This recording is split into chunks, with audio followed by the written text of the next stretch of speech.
Dear valued customer, would you like to discover a shortcut to learning and being ready for artificial intelligence in digital marketing? If so, pay close attention to this very limited, special offer. You will only see this once. First off, thanks so much for purchasing the guide that will teach you all the skills you need to learn and be ready for artificial intelligence in digital marketing. If you follow the step-by-step guide, you'll be heading straight to that goal. But what if you could do it even faster? And what if you could ensure that you get the absolute best results possible and stay focused? In short, making sure that this is a real success. Now, the good news is that you can. For a limited time, you can get access to the video upgrade to the guide you just purchased at a very low price. This powerful upgrade will make it easier to get started and stay committed to your ultimate goal. Just to be clear, this is an exclusive upgrade for customers only.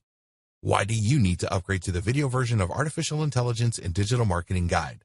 Did you know that most people learn a lot faster when they see something being done on video other than just by reading about it? That's because most people out there are visual learners. How do you normally learn the best?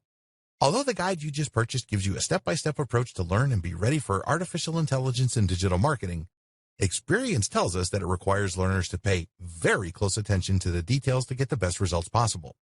If you miss any of the most important details or do things the wrong way, you may miss out on the full benefits offered inside the guide.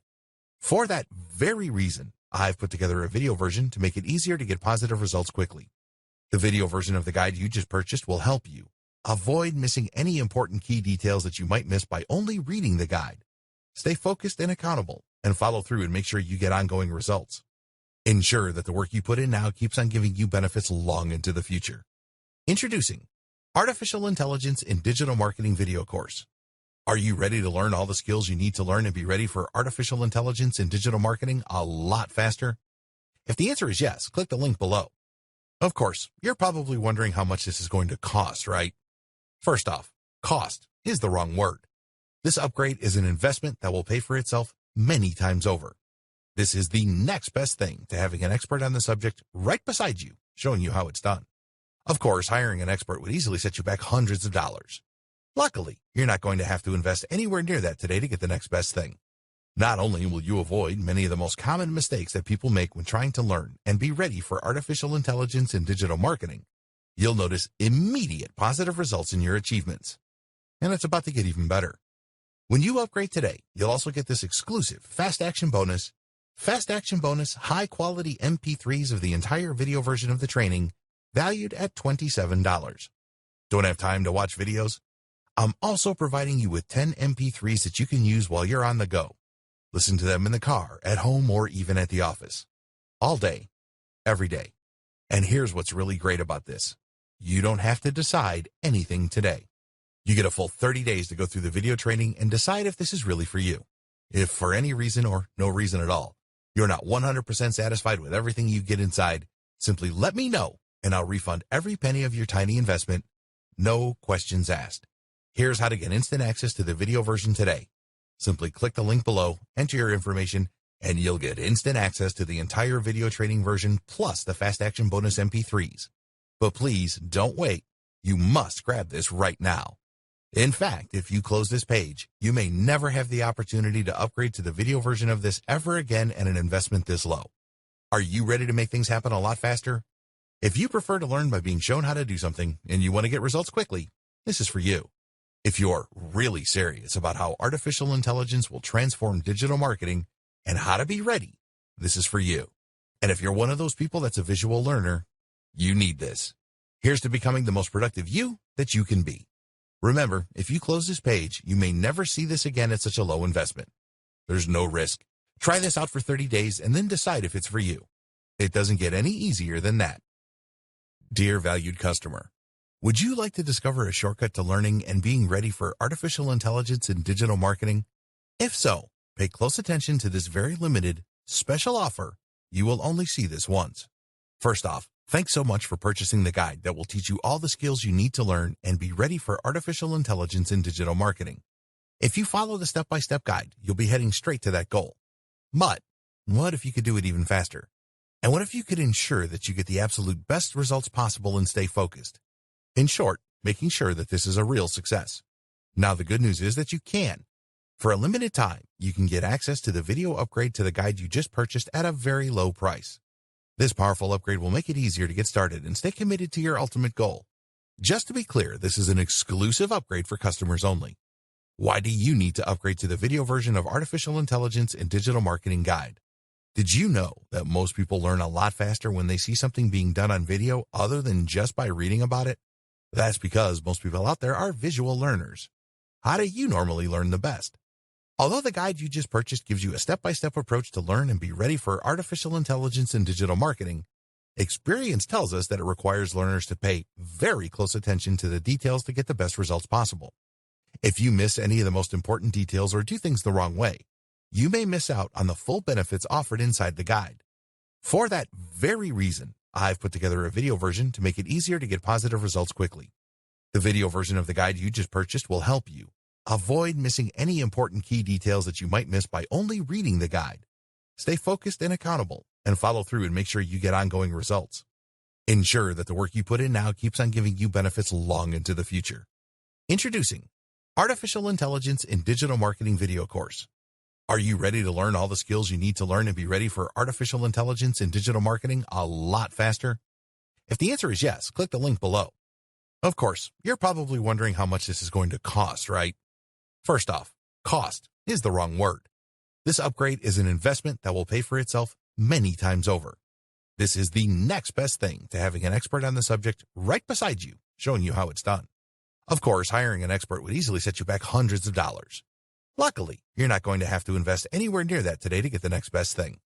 Not only will you avoid many of the most common mistakes that people make when trying to learn and be ready for artificial intelligence and digital marketing, you'll notice immediate positive results in your achievements. And it's about to get even better. When you upgrade today, you'll also get this exclusive Fast Action Bonus, high-quality MP3s of the entire video version of the training, valued at $27.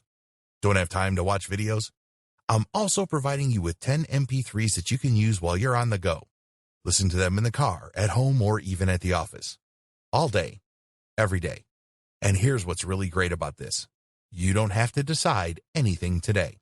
You get a full 30 days to go through the video training and decide if this is really for you. If for any reason or no reason at all, you're not 100% satisfied with everything you get inside, simply let me know and I'll refund every penny of your tiny investment.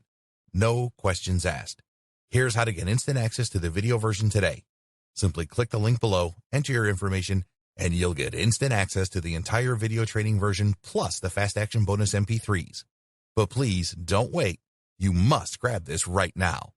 In fact, if you close this page, you may never have the opportunity to upgrade to the video version of this ever again at an investment this low. Are you ready to make things happen a lot faster?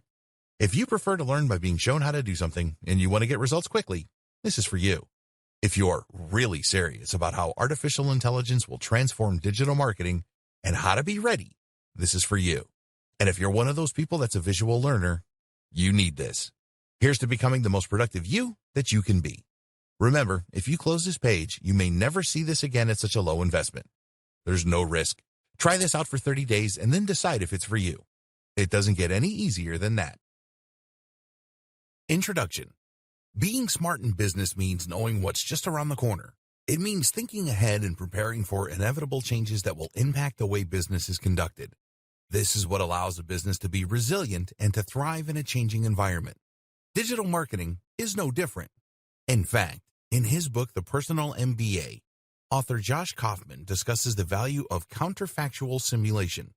This means imagining future possibilities and then preparing for them. Let's say that you have a big business that is doing well in a specific niche. Maybe you have a company that sells a whey protein shake. The mistake that some big businesses make is to assume that they're too big to fail and to coast along as they are. But what would happen if another company came along and released a better protein shake for a fraction of the price? What if a new source of protein were to be discovered? What if a study revealed that whey protein was bad for us? Any of these things could happen and could completely shake up even the most established business. The smart company, though, will already have considered these eventualities and prepared for them. This is counterfactual simulation. It's thinking about what's just around the corner and then preparing for those possibilities. As digital marketers, that means thinking about things that could impact on the face of marketing. And one of the things that could have the biggest impact of all? Artificial intelligence. AI and machine learning have the potential to completely change the face of internet marketing, rendering many older strategies obsolete even. Only by preparing for those changes can you ensure that your websites manage to hold their position in the SERPs, that your advertising campaigns remain profitable, and that your services remain relevant. And a lot of this stuff isn't just speculation. It's happening right now. AI is already making huge waves even though you may not realize it yet. It's affecting the way that SEO works, the tools and software we use, and the way that ads are displayed. AI is able to think faster and smarter than any human, and that's especially true when it comes to internet marketing, which is a data-driven pursuit. An AI marketer can create endless amounts of content in a second, doing the work of hundreds of humans. All of that content will be perfectly catered toward the target demographic. AI will run Google. It will manage entire business models. It will run AdWords. And it will run new tools we haven't even dreamed up yet. The digital marketing singularity is just around the corner. This training will help you to prepare and explain several concepts. AI versus machine learning, how to conduct SEO now that Google is an AI-first company, chatbots, programmatic advertising, big data, RankBrain, digital assistants, data science, SQL, latent semantic indexing, and the future of internet marketing. In this training, you will gain a crystal ball with which to gaze into the future of internet marketing and to ensure that you are ready for all those changes when they come. By the end, you'll be better prepared and in a better position than 99.9% of other marketers preparing for semantic search. Whether Google Assistant eventually becomes the ubiquitous tool that Google wants it to be or not, the fact remains that Google wants search to become increasingly more natural and human. It already has in many ways. That means that marketers and website owners need to make some changes to the way they do things. It's no longer enough to find a keyword and repeat it a whole lot. You now need to work as though you're speaking with an AI. And that means a couple of things. LSI, latent semantic indexing. Latent semantic indexing is one of the most important things to consider if you're interested in improving your SEO and getting to the top of Google. It's even more critical if you hope to be ready for Google's AI-driven future. Not only is it a powerful concept in itself, but it is also an important microcosm of the broader changes that we are seeing to SEO today. Search engine optimization is a big and very important part of digital marketing, and if you want to drive the maximum number of people to your website or blog, then it's absolutely essential that you have the search engines on board. In the past, SEO has largely relied on creating tons of content around a certain topic and repeatedly using a set number of keywords or key phrases in that content in order to help Google identify the subject and help the right visitors to find your pages. Unfortunately, a few people began to take advantage of this system and began keyword stuffing by using the same keywords over and over again to the point of distraction. Google had to get smarter, and so it did. Today, using the same keyword too much will get you into trouble. So what does Google do instead? It looks at context and the broader subject of the article. In other words, it looks for synonyms and related terms, and this also gives it the ability to better understand what your page is about. For instance, if you had written an article about decision trees, then in the past, Google could theoretically have gotten confused and brought your site up as a result when someone searched for trees. It may have thought you were talking about decisions about trees. Now, though, it can look for related terms like flowchart and thus help to more accurately match article to reader. LSI actually comes from mathematics and uses a technique called singular value decomposition. This means that it will scan unstructured data and look for the relationships between the words and concepts within. How to handle LSI? So, how do you make sure your site is LSI optimized? Short answer, you don't. While it is obviously tempting for SEO companies to now start offering their LSI optimized services, the truth is that you should have been doing this all along and without thinking about it. That's what the best web marketers like Andre Illison have always recommended, and it's what Matt Cutts advises as well. In short, writing naturally should mean that you are including synonyms and related topics. Otherwise, your writing is going to sound pretty repetitive. The moral is what it's always been: stop double guessing and just write for the reader. This is something we'll come back to again and again with regards to preparing for a smarter Google. But there are also some other tips you can keep in mind if you want to ensure that Google knows what you're talking about. First, make sure that you use more than one search phrase. It's a good idea for a whole host of reasons to use a combination of different search terms rather than targeting just a single one. Seeing as Google will often show results that don't use the exact key phrase the person searched for, it makes sense to try and include a few popular iterations of the same term. Likewise, you should make sure to use good and varied vocabulary around the topic. This helps to better demonstrate the context and the subject matter of your article. Rather than filling an article with random synonyms, think instead about words that would often occur alongside the topic you're working with, such as our earlier example of flowcharts. This is called co-occurrence, and it's the kind of thing that machine learning algorithms love. Structured data. The other big concept that SEOs need to consider in order to be ready for the AI Google of the future is schema markups, also known as structured data, also known as rich data. Remember, Google's aim is to enable Assistant to answer natural language questions with useful responses, which will draw on information found on the web. Google doesn't just want to pull up a list of useful search results. It wants to be able to answer questions. So if someone asks how to make bolognese, it will simply read out the ingredients. In order to do this, Google needs to be able to find that most relevant information in a passage of text and then pull out the specific answer. This takes the concept of rank brain to the next level, allowing it to understand not just what an article is about, but how each paragraph in that article functions. The problem is that Google's AI can't quite do this yet, at least not well enough to be able to usefully provide answers for people without occasionally including complete nonsense. That's where schema markups come in. The idea of a schema markup is to essentially annotate your articles and blog posts by telling Google what each bit is and what it does. Essentially, you're saying this is a list of ingredients, or this is a user rating. This also helps Google to provide what are known as rich snippets. Rich snippets are search results on the SERP's search engine result pages that include more than just a meta description. You might see a search result listed, for instance, that also includes bullet point steps, or that includes ingredients for the meal. This way, the user can see the information they're looking for without even needing to leave that website. How to use markups. Markups look a lot like HTML. Here's an example of what this might look like. That is basically telling Google that you are talking about a local business, the Candle Factory. You can also use schema to highlight product names, authors, aggregate ratings, software applications, restaurants, movies, and much more. To use this information, you can either look up the HTML code and implement it yourself, or you can use Google's handy markup helper, https://www.google.com/markup-helper/u/0. Here you will simply share the URL of the page you want to mark up, and it will then provide you with the opportunity to create the necessary tags. There are also plugins you can use to the same end through WordPress. The good and the bad of schema markups. The savvy among you may have noticed some worrying issues with schema markups. Specifically, they encourage people not to visit your website. Let's say you have a recipes website and you included an article on cooking bolognese. You probably did this hoping that people would search for it on Google, find your website, and then visit your page in order to read about it.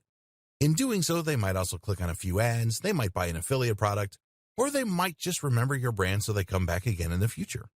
But if Google simply takes your key information and shares it, then there is no real incentive for them to actually visit your web page. As such, there's no chance that they will click on your ads or buy your products. They'll not even know that the information came from your website. Essentially, Google is this way using our intellectual property without any remuneration, which has upset a lot of webmasters, businesses, and marketers. So should you avoid using these features altogether? Unfortunately, that is not really an option. Remember, Google also uses markups in order to provide rich snippets. These are the more media-rich search listings, which include things like star ratings, images, bullet points, and more. These really help a web page to stand out in the SRPs and thereby ensure that more people click on that listing. And while you might not get any benefit from having Google read your ingredients out, if you don't include markup language, then it will just get that same information from one of your competitors. Google wants to use schema markups, and that means that it will likely reward those sites that do with a little SEO boost. For all those reasons, it's essential that you keep using this strategy, even though you might be giving Google free information in doing so. In the future, if more and more people talk to their Google Assistant rather than browsing the web for information, then there's a good chance Google might need to rethink its policy, lest it face a rather big backlash from content creators. How to future-proof your marketing. Over the course of this training, we've examined a large number of different types of AI and machine learning in the context of digital marketing. The objective of all this has been to help you better prepare for the future. You know that you should start collecting as much data as possible right now, that you need to add schema markups to your site, that you should be using LSI, that you could benefit from a chatbot. You even know a little bit about SQL, just in case you ever decide to get involved behind the scenes. But in all likelihood, all of this is going to change a lot more before it enters the scene, and we can't really anticipate just how its impact will be felt. There are huge waves making their way through internet marketing, and the power of AI can't really be understated. Imagine, for instance, what will happen once AI that can write high-quality content becomes commonplace and commercially available. This technology already exists. AI that can write nearly as well as a human. But when it is allowed to cut loose on the web, it could potentially flood the internet with new enough content to double or triple its size in a matter of days. How will we know what's written by a human and what's not? What about when AI can create realistic-looking images? We've already seen the power of deep fakes. How will we know what's real and what's not? We can't really prepare for these scenarios because we don't know how they will play out. So for now, it is best to focus on what we do know. And in particular, as a marketer, that means focusing on Google's move to natural language processing and more human-like interactions. It also means that Google is going to keep getting smarter. Google used to look for keyword matches, but now it actually understands the meaning of a website and can use many more metrics in order to understand whether it is high or low quality and whether it is delivering on what it claims to do. In fact, Google likely has the potential to become the most powerful AI on the planet, owing to the huge amount of information it has access to and the huge resources that the company pour into it. This makes it increasingly difficult to game the system or to try and trick Google. The best thing we can do then? Make the best quality content we can. As Google becomes more and more human, writing for Google and writing for the reader will mean essentially the same thing. It's time we started focusing on great quality content and on providing real value. The key thing to remember is that Google serves its customers first and foremost. Who are its customers? The users who use it to find information and entertainment. Google wants people to keep using its search, and as such, it needs to make sure it consistently brings up only the most relevant and interesting information. As long as you are concerned with creating great quality content for your readers, then your goals and Google's will be aligned. Thus, each time it gets a little bit smarter, that will work to your favor instead of being something you need to worry about. As Google gets smarter, it will find more ways of identifying the best quality content. And so, if you're focused on delivering that, Google will find more ways of connecting you with your audience. Combine this with more data collection and a generally more data-driven approach to marketing, and you'll be ready for the future of the industry. Chatbots. Chatbots are an increasingly popular tool for marketers, business owners, and webmasters. So what is a chatbot? Essentially, a chatbot is a minuscule AI that will normally live on a website and will which then be able to answer questions and engage in basic conversation. Very often, chatbots are used in customer service. This way, a website can answer commonly asked questions and significantly lighten the load on its customer service team. The company can provide the support it wants to for its buyers without spending a huge amount on extra members of staff and call centers. But a chatbot can be much more than just customer support. Chatbots are just as effective in marketing and can be extremely effective at increasing sales and profits. Chatbots are particularly effective at kickstarting a sales process by welcoming visitors to a website and asking them what they're looking for. Instead of relying on UX to try and guide the visitor to the right part of the page, a chatbot can instead simply ask what they are hoping to buy, and then take them to that page. What's more is that it can provide useful recommendations, perhaps informed by previous buying history, and it can reduce any concerns that users might have. Chatbots can even get information from customers by asking them their budget or what it is they're looking for. Even if they don't buy, you now understand their intent, and you can use this information to hone your marketing strategy further. Some pundits argue that in the next few years, 85% of business might be done through chatbots. So how can you get started? 80% of businesses say they want chatbots in place by 2020. Facebook chatbots. One option is to invest in a Facebook chatbot. There are plenty of sites and services online that will sell these for you. Facebook Messenger is a new frontier for a lot of small businesses. While it has crept under the radar for many marketers, the numbers speak for themselves. Facebook Messenger is currently used by over 1.2 billion people. That's 11% of the entire human population. And what makes Messenger even more powerful is that it can be embedded into your website. Over 20 million pages use messaging, and that number is growing. This provides a very simple and easy way to communicate with your visitors, to answer their queries, and to help convert traffic into sales. But you can't be available 24/7 to cater to all your visitors' needs, and this is where a chatbot comes in. This is a basic AI that can tend to your customers and help to provide a more personal experience while answering basic questions. This is a hugely powerful tool for businesses, as it means you'll no longer lose visitors that struggle to find their way around the website or to get the information they need. Imagine if customers could order food by just sending a Facebook message and then answering a few automated questions. Or what if a business could access your expert legal advice without ever needing to speak to you in person? All of this is possible in the near future. Facebook chatbots can even be proactive by sending messages to potential customers. You need to be extremely careful with this, seeing as it can be seen as spam. But if you have an automated system that's able to reach out to potential buyers at just the right time with a carefully crafted message, this can be huge for business. Other types of chatbot. Of course, not all chatbots are Facebook chatbots. There are many other ways to implement chatbots into a website, from creating them from scratch using homemade software, to using them to respond to emails or SMS. Developing your AI skills using SQL. If you want to ensure you aren't left behind by developments in AI and machine learning, then it may pay to learn relevant skills that you can use to implement your own strategies. At least by understanding the tools used in AI and machine learning, you will be able to navigate these new horizons and make smarter decisions for your business. One of the key concepts to understand then is SQL. SQL stands for Structured Query Language and is a declarative language that is used to store and retrieve information from a database. If that sounds like gobbledygook, it basically provides a set of commands you can use to manipulate large data sets. SQL is crucial for data science and machine learning. It takes a number of forms, such as MySQL, SQL Server, and SQLite. Each uses a slightly different dialect to achieve the same thing: interact with relational databases. Relational databases consist of numerous tables like you see in Excel, with columns and rows. So if you had a lot of visitors to your website, you might fill out their data across rows such as name, age, contact details, etc. Pull out any given visitor, and it will bring their details up so that you're ready to call them and market to them.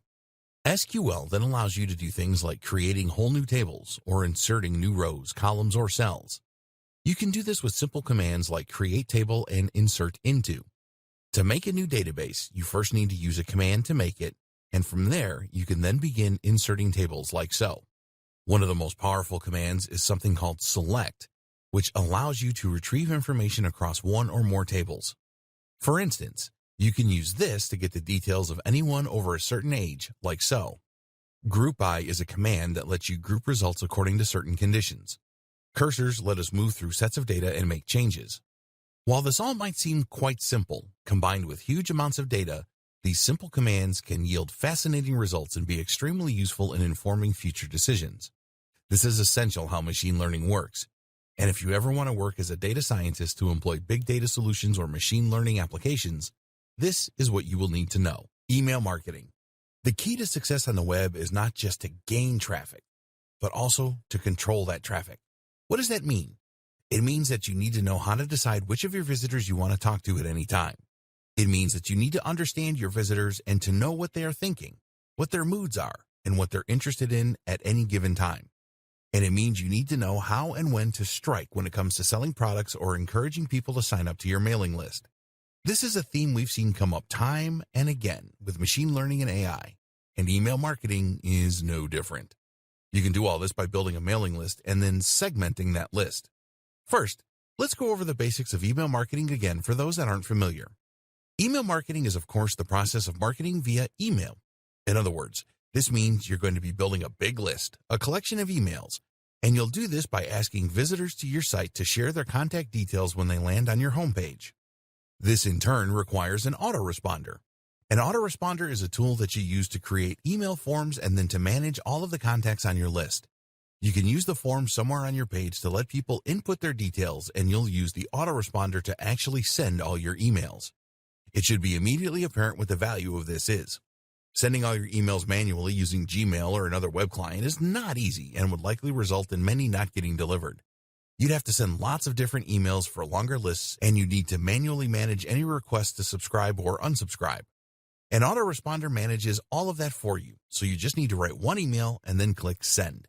The other benefit of an autoresponder is that it can collect data for you and use that information to do a range of different things. For example, an autoresponder can show you the percentage of subscribers who actually open your emails. If your email subject headings aren't successfully encouraging people to read, then you can identify this problem and work on a solution. Suddenly, we're using a data-driven approach and machine learning again. You can then see all the visitors who did read a given message in one place, or choose to see all the ones that didn't. You can see the open rate for different individual visitors, and you organize your list by different factors. That's another handy thing about using an autoresponder. It will allow you to grab more information using the form embedded on your page, and that information can then be used to group your visitors. Want to just message the men? Go for it. Want to just message the people over 30? You can do that too. Or how about having multiple different mailing lists for different brands, or even for different products? All of this can be accomplished using just a single autoresponder. And of course, this kind of control and automation opens up all sorts of possibilities when it comes to AI and machine learning for marketers. Lead warmth and email segmentation. The true power of all this information comes from being able to use that data in order to pick and choose who your messages go to. For instance, you can decide that you want to send an email only to people who fall into particular categories. What we're interested in to begin with is sending emails based on engagement, retention, and lead warmth. A lead is anyone who has shown some kind of interest in buying from you. That means that anyone who has signed up to your mailing list can be considered a lead because they have demonstrated an interest simply by doing this. But at the same time, a lead is also anyone who visits your site or who takes your card. This is a cold lead, whereas someone who actually gives you their contact details is a warm lead. Leads get warmer the more interest they show in what you do and what you're selling. And the warmer a lead is, the more likely they are to buy from you. In fact, this is the true and most useful purpose of having a mailing list to begin with. It allows you to take your ice-cold leads and turn them into warm leads and then paying customers. I always liken this to asking for someone's phone number. If you were just to walk up to someone in a club and ask for their number, they'd likely just tell you to go away. Why would they give you their number when they know nothing about you and have shown no interest in you? First, you need to chat to them and let them get to know you. If they look at you and smile, they're a cold lead. If they respond to your witty banter and tell you their name, they're a warm lead. If they've kissed you or let you buy them a drink, they're a hot lead. And once they're hot, you can ask for their number. This is all about timing. Time this wrong, and they're not going to give you their number because you haven't laid the groundwork. The exact same thing is true with internet marketing. If someone visits your site and you tell them right away to buy your product, they won't. Why would they? You haven't given them any reason to trust you. You haven't told them anything about you. They don't know much about the product.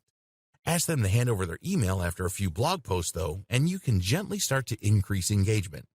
This is then when you wow them with all your information and all your knowledge. You entertain them a little, and you let them get to know you. If they don't open your emails, that's the equivalent of giving you the cold shoulder. That's like the girl or guy in the club that isn't laughing at your jokes and keeps looking away. If you try and sell to them now, you become spam, and you get deleted. And they never return to your website. But if they open your emails, you know you're in with a shot. That means you can then send them some more information about your products and get them excited for your product launch. If during that they still keep opening your emails, then you know you've got an even better chance of success. If you now try and sell to them, there's a much better chance they'll buy from you. Using email segmentation, you can do exactly that. You can see which of your visitors are actually opening your emails, are actually clicking your links, and are scrolling down to the bottom. In fact, using cookies, it is even possible to see which of those visitors has been to your website and looked at your products. You can see who has hovered on your products and been tempted to click buy. Email segmentation combined with machine learning. If you have been paying close attention, then you might already have figured out where this is going. Remember when we discussed big data? We said that you could use predictive analytics in order to better rate leads. This is where things could get really interesting for the autoresponders of the future. Imagine if your autoresponder not only segmented your audience and looked at the open rates and engagement, but if it could look for trends across huge data sets. In other words, what if your autoresponder recorded every single person who bought from you and assessed what actions they usually took first? This would allow that machine learning algorithm to better spot when a user is behaving like someone ready to buy and to send them a message tailored to encourage that purchase. This could be combined with smart recommendations in order to improve their likelihood of buying even more. This is already being used by some big brands, so it's only a matter of time until more of us get access to this same amount of precision. Tips marketers can follow now.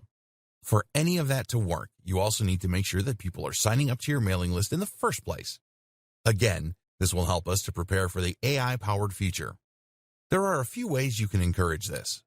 Firstly, make sure that you show your mailing list wherever you can. At the very least, that should mean that your mailing list is shown at the bottom of your post. At the same time, though, you can also place this in the sidebars so that your list is visible on every page of your site. Another tip is to make sure that you draw attention to it. A mistake a lot of people make is to create their mailing list and then just hope that people see it. Far more effective is to occasionally tell people about it and to explain in your post why it's a good opportunity and why people should be excited to sign up. Here's the thing, though, you should always be honest. The aim of a mailing list is not to grow it as much as you possibly can. Instead, the aim is to grow it as much as you can with only highly targeted visitors. If your visitors have no interest in what you're offering through your list, then you will just frustrate them and effectively be spamming. Computer vision. As mentioned, computer vision is the ability for machines and computers to see by learning from huge data sets and machine learning. By observing countless images, a machine can learn to identify images in an object or to navigate an environment without crashing into things. What does this mean for the future of SEO? One big thing, and one thing that you should make sure that you are ready for, is that Google will likely start paying more attention to images on websites. Traditionally, we've been told to avoid using images for things like site names. Why? Because Google can't read an image, and therefore we won't get any SEO benefit from that. But Google does have software that can read text from an image. This is called OCR, Optical Character Recognition. And if you want to see just how good it is, try pointing Google Translate at a foreign language and see it appear in your native tongue in real time. If Google can do this, then it's only a matter of time before it starts reading the text in your images to see if they back up the niche and key phrase that you are targeting with your website. Likewise, seeing as facial recognition is already a big deal when it comes to security and Facebook, it is probably only a matter of time before Google starts using that too. For example, if you write a blog post about Sylvester Stallone, Google might someday look not only at your content, but also at the photos on your page in order to see if there are pictures of Stallone there. Google Images might one day not be reliant on surrounding text at all, but might instead base its results purely on what it sees in the image and whether this lines up with what you're searching for. Issues like image quality are also likely to play a big role in the future. Google might opt not to recommend your web page if it thinks the imagery on there is poorly chosen and out of place. So what can you do to prepare? For now, the closest thing to communicating with Google via images is the use of markup language and/or file names and alt tags. Using alt tags to describe images can help Google to know what they represent, and therefore to better decide if your site is relevant for a particular user. Meanwhile, make sure that all the imagery you are using is relevant and high quality. Advertising. At its core, machine learning is about evolving. It's about getting more and more data to the point that it can make more accurate assertions. While face detection in images might start out poor, the system evolves and learns to the point where it becomes more accurate than a human. Imagine if you could turn that power to advertising. Imagine if you could show precisely right advertisements to precisely the right people at precisely the right times. Imagine if your advertising campaign evolved to get more and more specific, so that an increasingly large number of viewers clicked on the ads and bought your products. The longer the campaign ran, the more your profits would increase and the less you'd spend on ineffectual ads. That is precisely how programmatic advertising works, and you can start using it right now. What is programmatic advertising? Programmatic advertising campaigns allow marketers to buy native ads on a variety of publisher sites while using smart algorithms to ensure that they are targeting the right viewers at the right times, all while remaining within budget, thanks to a bidding system that allows them to compete for impressions with other advertisers. In short, these campaigns give the precision and quality of native advertising, like banner ads, while at the same time allowing for the control, adaptability, and precision that you would get with a PPC campaign. The net result is ads appearing on the sites of carefully selected publishers, but only when and if they are likely to yield the best results. Programmatic advertising uses a complex algorithm in order to identify your business's ideal customer and then to figure out where they are likely to appear on the web. It will then show the ads in those places and then utilize a learning algorithm. Instead of going from one publisher to another discussing rates, you allow a bot to do all the work for you. More importantly, though, this means that you won't waste money on an ad slot that no one looks at. Your ads will be chosen and honed by a smart algorithm, and the result will be that they get higher CTRs from the right targeted customers. RTB. This is how programmatic buying is different from other PPC or just buying a banner ad on your favorite news site. Giving you further control, meanwhile, is the option to use RTB or real-time bidding. What RTB essentially means is that you are automatically entering into a bidding war each time a page loads based on your predefined budget. These bidding wars allow your ads to compete with other advertisers around a large selection of different websites that all cater to the specific demographics and context that you have chosen. In other words, you will define that you want to target sports sites catering to an audience of males in their 20s to 40s, and from there your ads will appear across a selection of those websites, which you can still curate in some cases if you wish, based on the outcome of each little bid. This allows you to target your audience across a range of different sites and to avoid paying too much to do so. On the other hand, direct buying is essentially a bulk order of impressions from a specific website or websites such as ESPN. You can still filter your impressions by a range of factors such as location or browser, but essentially you will be targeting a specific site and securing a place on that precise spot. Direct buying is effectively a little more like advertising with a banner ad, while RTB is a little closer to the PPC model. Here you bid for spots across a range of websites, while still having a little more control. Deciding what will work best for you will depend on a number of factors. For instance, your budget is going to come into play, as direct buying tends to be more expensive because lower CPIs won't have as many opportunities to appear. It's also worth considering that RTB gives you more flexibility, more data, and more control. You can identify which sites are working best for you, at which times, and for which viewers, and then you can further tailor your approach accordingly. On the other hand, though, if you bid too low using RTB, then you risk your ads not appearing at all. This is in direct contrast to direct buys, which essentially guarantee you your ad spot and that you will eventually be certain to get that number of impressions. This is useful for a company with more concrete goals and a fixed timescale. Likewise, with direct buying, you will be able to more tightly control where your advertising appears and forge a closer relationship between your brand and that of the publisher. So different approaches will work for different marketers and for different purposes. Your job is to decide which works best for you, and the best way to do that may be to dip your toe in and try them out for yourself. How to be more successful with programmatic buying. Programmatic advertising has very quickly risen to prominence in the online marketing industry and is an important new tool for any business that wants to reach a bigger audience. That said, though, even the best programmatic tools are only as effective as the people controlling them, so before you get ahead of yourself, consider these 4 crucial tips to ensure your success. Don't forget the creative component. No matter how well targeted your ads are or how smart your campaign is in terms of exposure, if you haven't invested in the creative aspect, then those ads are going to fall flat. Design your ads well and test to see which designs work best. Likewise, think about your brand identity and how you can strengthen this even through ads that don't get clicked. Choose a programmatic partner who can help you with this aspect. Consider audience and context. Before choosing which publishers to work with, you need to look at the audience they are attracting as well as the context. The ideal partner will be a site that writes about topics related to yours and targets the precise same demographic you are. In some cases, though, you won't be able to find both, and thus you will need to select publishers that provide the best balance. And don't be tempted to ignore context in these situations, because studies show that the same person is far more likely to click on an ad for golf clubs when they are on a golfing website compared with a news site. More to the point, someone who wants a wedding dress is only going to want that wedding dress during a particular time in their life, and this really demonstrates the importance of context. Be willing to spend to begin with.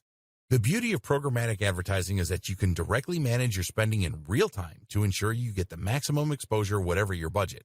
However, it is highly recommended that you start out with a higher spending limit than you intend to continue with, as this will enable you to more quickly identify what works and what doesn't. Remember, you want more data, and that means you want more clicks. As you tweak your campaign in response to stats and ROI, you will get closer and closer to the optimum setup, but if you don't spend the money up front, then you won't be able to tell if your campaign is working because you won't win enough bids. Spend a little up front, and you'll save money in the long run once you settle into your groove. Make sure your ads fit in. The downside of any automated advertising campaign is that you can lose that personal touch. The benefits that come from working with a publisher to develop an advertising campaign that matches the tone and appearance of their overall site and that they will help to promote throughout their content. Unfortunately, native advertising is difficult to scale, which is why so many automatic platforms are popular. To be successful with programmatic advertising, this is something you need to consider. Your ad is targeting the right people, on the right devices in the right context. But is it the right fit for the job? This ad needs to look like a native ad in the same way that a banner ad would. Creating ads that will blend into a number of environments is one way to do this. Another is to choose a tool that allows you to select the brands you want to work with, and then to choose those that are already closely aligned with your own goals and style. What is AI and machine learning? Before we go further, we should first take a look at precisely what AI and machine learning actually are. These are two related but also distinct terms which often get confused. Both will impact on marketing, but in different and unique ways. AI then is artificial intelligence. That means software and hardware designed to act and appear intelligent. Such software is capable of making meaningful choices and conducting activities that we would normally consider the domain of humans. AI comes in two broad flavors. One is weak AI, which is also known as narrow AI. Weak AI is essentially a form of AI that is designed to perform a specific job. An example of this is the self-driving car. This form of AI is capable of knowing the positions of countless cars on the road and being able to respond by steering, accelerating, braking, etc. If you were to watch a self-driving car from the outside, you might think a human were driving. In that way, it does a job that would normally be considered a human role. But at the same time, you can't speak with a self-driving car and you can't ask it how it's feeling. A self-driving car would certainly not pass the Turing test. Note, the Turing test is a test designed to measure the effectiveness of an AI. If you talk to an AI on a chat app and you don't know that it isn't human, then it is considered to have passed the Turing test. Another example of weak AI is used when creating bad guys in computer games. These use programming in order to behave in a human-like manner and to provide a challenge for the player. However, the code is only useful in the context of the video game, and so it's not about to turn into Skynet anytime soon. Weak AI might not sound as exciting, but it is being used for a huge range of extremely exciting things, from helping to treat disease to improving the economy. Conversely, the type of AI that we often see in science fiction is what we know as general AI. This is AI that doesn't just have one purpose, but that is designed to do everything that a human might be able to do. So you could play a word game with this AI, ask it how it's feeling, or get it to look up something useful. An example of a general AI is DeepMind, owned by Google. DeepMind is a company that has developed a neural network that employs general learning algorithms to learn a huge range of different skills. Many AIs, such as IBM's Watson, are actually pre-programmed. That means that they work using a kind of flowchart and will answer questions with the same answer every time. On the other hand, DeepMind is apparently able to think and respond via a convolutional neural network. Certain behaviors are reinforced and encouraged, and these will begin to become more prominent. This isn't a perfect simulation of how a human brain works. Cognitive behavioral psychology teaches us the importance of having internal dialogues and models for thinking. However, it is the closest thing we currently have to a true general intelligence. Machine learning. Machine learning, on the other hand, works differently. Machine learning utilizes huge data sets in order to gain surprising and almost frightening capabilities at times. Machine learning essentially allows a piece of software to be trained. An obvious example of this would be computer vision. Computer vision describes the ability that some machines have to understand visual information. An example is Google Lens, which can tell you what you're pointing your phone's camera at, whether that's a type of flower or a product you can buy in stores. Computer vision is necessary for self-driving cars to successfully navigate their environments and is used by apps like Snapchat, which use filters to change people's faces. How do these work? By looking at thousands and thousands of pictures of every type of object. While the machine learning algorithm will never understand what it is looking at, it can look for patterns in the data which will then be used to identify those objects in the future. For example, it might notice that faces are typically oval in shape, with a dark patch of hair on top. It then knows that if it sees an oval shape with a dark patch at the top, it's possibly looking at a face. Machine learning has huge potential in just about every field. In the future, it can be used to diagnose diseases more accurately than a human doctor, to advise on financial decisions, to identify fraudulent bank transfers, and much more. All of this has huge potential implications for internet marketing, and that's what we'll be exploring in the following videos. Google as an AI-first company. A while ago now, Google announced that it had become an AI-first company. While that may sound like meaningless marketing babble, the truth is that this determination actually has huge potential repercussions for marketers, businesses, and SEO. Firstly, what does Google mean by this? Meet the new, smarter Google. You might think of Google as a search-first company. The first product that Google provided was a search engine, and that is still what most of us associate with the company. Traditionally, Google's search engine did not work much like an AI. Rather, search worked by attempting to match search terms with the content in an article.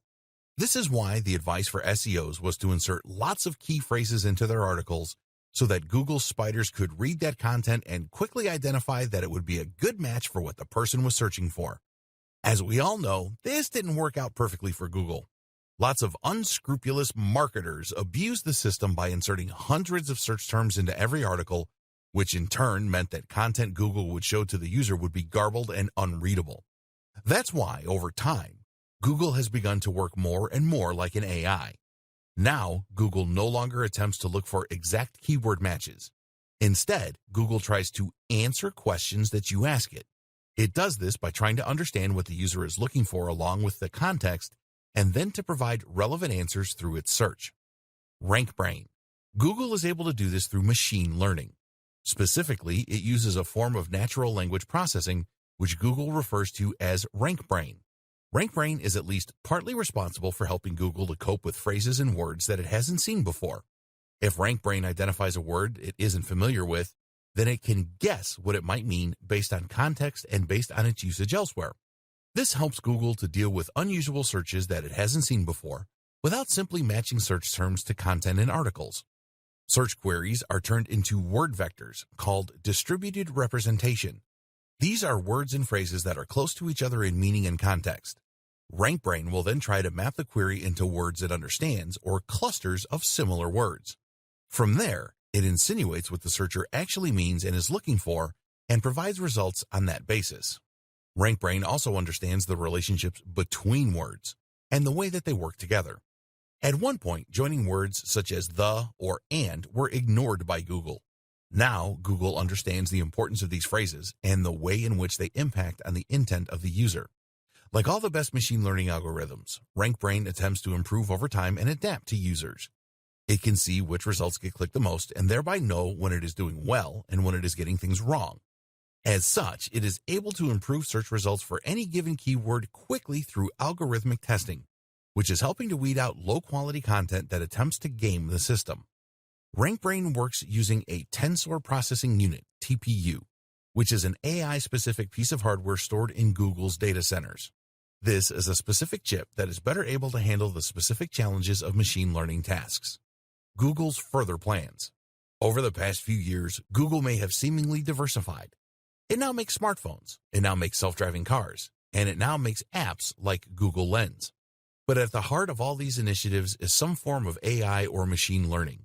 Google Lens uses machine learning to identify objects in a scene and allow users to that way search the real world around them. Self-driving cars, of course, are highly reliant of various forms of AI. And the Google Pixel phones? Arguably, their main focus is putting Google Assistant in everyone's pockets. And this is the real clue as to what Google is up to. Google Assistant is an AI and virtual assistant that users can use to get weather reports, to book taxis, to play music, and much more. Google Assistant uses a combination of machine learning to detect human language, for example, and AI in order to provide useful results and speak in a natural manner. Google Assistant is closely integrated with Google Search. You can ask Google Assistant a question like, "Who started Iron Man?" and it will give you a natural answer. It does this by first using machine learning to turn your speech into a string, then by using Google Search in order to look up useful answers, which involves machine learning in the form of RankBrain, then by using narrow AI to extract the most useful answers from the best web pages, and then by using another form of narrow AI to provide the response in a natural-sounding manner, which is designed to appear like general AI. Much of this is carried out not on the device that you're speaking to, but on Google's TPU located in the cloud. What does all this mean for marketers? So what does all this mean for marketers? Simple. It means that Google wants to be able to understand your content and extract the most useful information. It no longer wants you to use rigid keywords, and it wants you to prepare for a more voice-driven form of search. Google is betting big on AI and machine learning. It believes that in the future, AI assistants will be huge, and it wants Google Assistant to be number one. It envisages a future where we spend less time staring at our devices and instead get the information we need by asking our phones or our Google Homes. We'll speak naturally to these devices, and they'll provide us with handy answers. Big data. You might hear the term big data thrown around a lot and not fully understand what is meant by it. In this video, you will be enlightened and learn how big data can help you and your business both now and in the future. Essentially, big data is nothing more than large data sets. These large data sets are increasingly common online, seeing as everything online is easy to measure and document.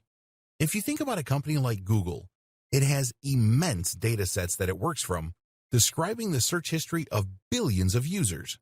But even a standard website that gets 1,000 visitors a day will work with huge amounts of information. A website will naturally record each of those visits and will also store data about each one, such as the country of origin and the length of time spent on the site. In a few weeks, this data will likely crash a lot of spreadsheet software. The reason that big data is featured in so many discussions is that it is very difficult to handle. Making sense of such huge amounts of information requires a lot of smart math, while simply storing and handling that kind of data requires a lot of storage and computational power. But the potential value of big data is also absolutely huge. Big data provides patterns and insights that you simply can't get by observing a few users. This is essentially how machine learning works, by looking for patterns in massive data sets. The difference is that this is being leveraged in a slightly different way. Predictive modeling. Predictive modeling is a process that involves data mining and probability to forecast potential future outcomes. A model is created using a number of predictors. Predictors are variables that are thought to influence future results. Once data is collected for these predictors, a statistical model can be created. That might use a simple linear equation, or it might use complex neural networks. Either way, statistical analysis can then be used in order to make predictions about how things are likely to go in the future. With regards to marketing, this can help provide better customer insights, better lead scoring, campaign nurturing, upselling and cross-selling, personalized product recommendations, and more.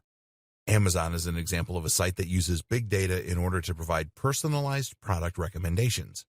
Amazon doesn't just use a database of items grouped together, which would be almost impossible to maintain, but rather generates data automatically from every single transaction and sale, and then looks for patterns. It will see what products tend to be bought together, there's that co-occurrence again, and can therefore use this information to show items that it thinks a user might want to buy next. Likewise, when it comes to lead scoring, big data can be immensely useful. Lead scoring means understanding which leads are likely ready to purchase and which are not.